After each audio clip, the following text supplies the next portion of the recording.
Hello guys, welcome to back my YouTube channel. मैं doctor Rajesh Kumar Tiwari आज फिर उपस्थित हुआ हूँ एक नए टॉपिक के साथ। आज का हमारा टॉपिक है magnetic dipole moment of revolving electron. यानी कि एक इलेक्ट्रॉन जब न्यूक्लियस के अराउंड मूव करता है तो वहाँ पर हमें मैग्नेटिक डायपोल मोमेंट फाइंड करना है। क्या फाइंड करना है? मैग्नेटिक डायपोल मोमेंट फाइंड करना है। तो देखिए किस तरीके से ये इसकी वैल्यू आती है। तो देखिए इसका एक्सप्रेशन क्या होगा।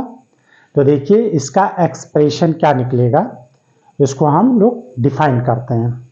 तो देखिए इसका एक्सप्रेशन क्या होगा। देखिए जब कोई एक इलेक्ट्रॉन, जैसे ये न्यूक्लियस है, तो न्यूक्लियस के अराउंड ही तो इलेक्ट्रॉन क्या करता है? रिवॉल्व करता है। तो इसके चारों ओर इस तरीके से ये चक्कर लगाता है।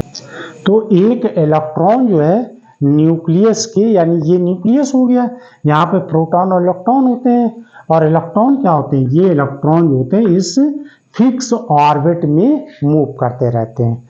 एक क्लोज ऑर्बिट होती है उसमें मूव करते हैं according to Bohr model. Clear है ना? तो जब इलेक्ट्रॉन यहाँ पर रिवॉल्व करेगा तो यानी चार्ज पार्टिकल मूव कर रहा है।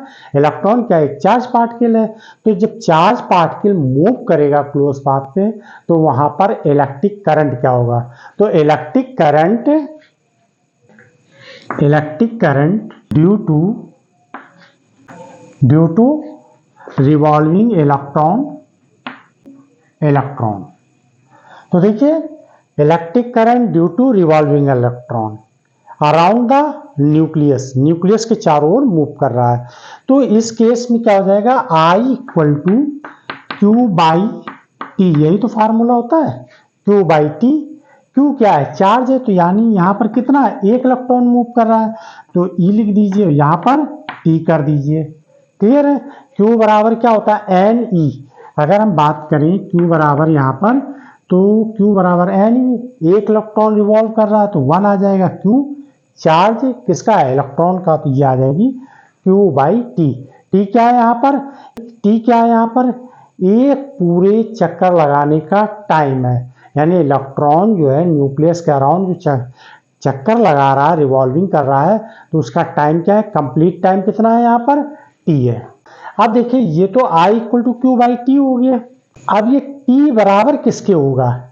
T बराबर, तो देखिए ये इलेक्ट्रॉन जो है v वेलोसिटी से r रेडियस, v वेलोसिटी और r रेडियस, यानी ये इलेक्ट्रॉन जो है न्यूक्लियस क्या चारों ओर चक्कर लगा रहा है, तो इसकी रेडियस क्या r है, वेलोसिटी क्या है? v है। क्लियर?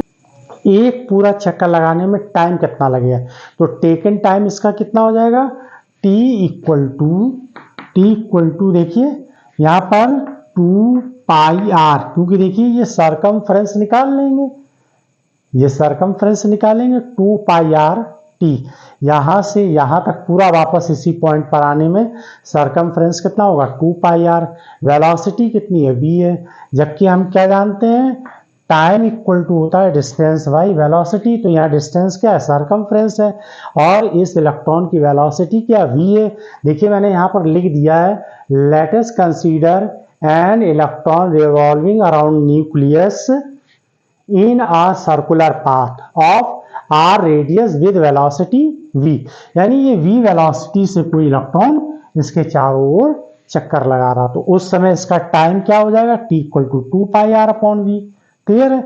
अब ये वैल्यू उठा के यहाँ पुट कर दी तो I इक्वल टू हो जाएगा e अपॉन t की जगह पे 2 पाई आर अपॉन ये v। अब ये v यहाँ आ जाएगा पलट के, तो e v ऐसे हो जाएगा 2 पाई आर और ये करंट निकल कर आ गई। क्लियर है? यानी कि इस इलेक्ट्रॉन के रिवॉल्विंग के कारण जो करंट डेवलप हुई वो कितनी हुई? E V upon 2 pi R के ऊपर। इस का एरिया कितना है? ये जो रिंग टाइप का बन रहा है ना, ये चूंकि क्लोज ऑर्बिट है, तो इस क्लोज ऑर्बिट का एरिया कितना होगा? तो क्लोज ऑर्बिट का एरिया हो जाएगा, तो क्लोज ऑर्बिट का एरिया कितना हो जाएगा यहाँ पर? A equal to pi R square. ये एरिया हो गया, ये करंट हमें मिल गया। तो मैग्नेटिक डाइपोल मोमेंट क्या होता है? मैग्नेटिक डाइपोल मोमेंट, ये इलेक्ट्रॉन मूव कर रहा है तो इसकी वजह से यहाँ पर मैग्नेटिक डाइपोल मोमेंट क्या होगा? तो magnetic dipole moment due to orbital motion, चूंकि ये इलेक्ट्रॉन क्या एक ऑर्बिट में मूव कर रहा है तो ऑर्बिटल मोशन, यहां मैग्नेटिक डाइपोल मोमेंट को स्मॉल एल से रिप्रेजेंट करते हैं। क्या फार्मूला होगा? आई ई, ये तो फार्मूला होता है मैग्नेटिक फील्ड में, आप लोगों ने पढ़ा होगा इसको। आई ई, तो आई की वैल्यू क्या है? यहाँ पर आई की वैल्यू है ई वी, ई इलेक्ट्रॉन का चार्ज है, वी वेलोसिटी है, 2 पाई आर, ये वैल्यू आ गई किसकी? आई की। और एरिया कितना दिया है? पाई आर स्क्वायर। क्लियर है? यहां से एक आर की पावर ये कैंसिल हो गई, पाई से पाई कैंसिल हो गया, वैल्यू क्या आ गई? ई वी, ऊपर भी आर आ जाएगा और नीचे कितना हो जाएगा? केवल 2 बचेगा। तो ये क्या वैल्यू आ गई? Magnetic dipole moment due to orbital motion. तो ऑर्बिटल मोशन की वजह से ये मैग्नेटिक डाइपोल मोमेंट हमें मिल गया। क्लियर है? मैग्नेटिक डाइपोल मोमेंट क्लियर है। और ये हमने किसकी वैल्यू निकाली है? इलेक्ट्रॉन के लिए। ठीक है, अब हम बात करते हैं according to Bohr model. According to Bohr model क्या था कि जब कोई इलेक्ट्रॉन किसी न्यूक्लियस के अराउंड मूव करता है तो उसका एंगुलर मोमेंटम क्या होता है? एंगुलर मोमेंटम फिक्स होता है। एंगुलर मोमेंटम कैसा होता है? कांस्टेंट होता है। अब हम बात करते हैं न्यूक्लियस मॉडल के अकॉर्डिंग। जब कोई इलेक्ट्रॉन न्यूक्लियस के अराउंड मूव करता है तो उसका एंगुलर मोमेंटम कैसा होता है? कांस्टेंट होता है। ये किसके अकॉर्डिंग है? According to Bohr model. तो अकॉर्डिंग टू बोहर मॉडल क्या था? बोहर मॉडल एंगुलर मोमेंटम कैसा होता है? कांस्टेंट होता है। अब एंगुलर मोमेंटम क्या होता है? Angular momentum M V R equal to N H के बराबर, एन एच अपॉन 2 पाई।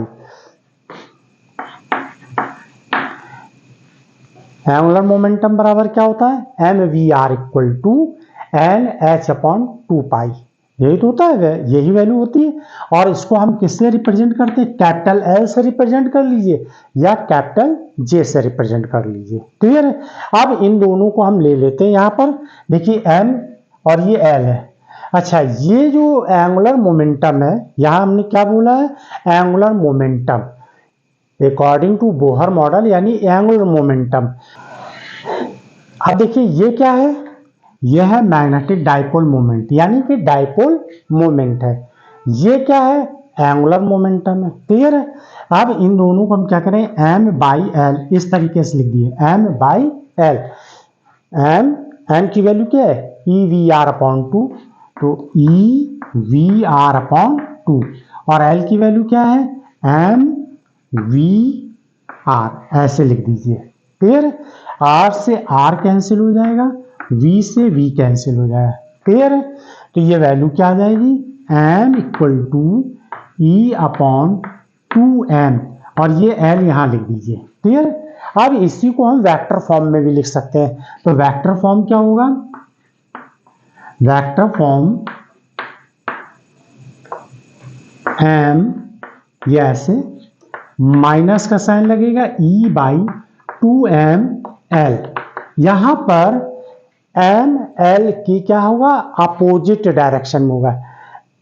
m यानी मैग्नेटिक डाइपोल मोमेंट जो है वो एंगुलर मोमेंटम के क्या होगा?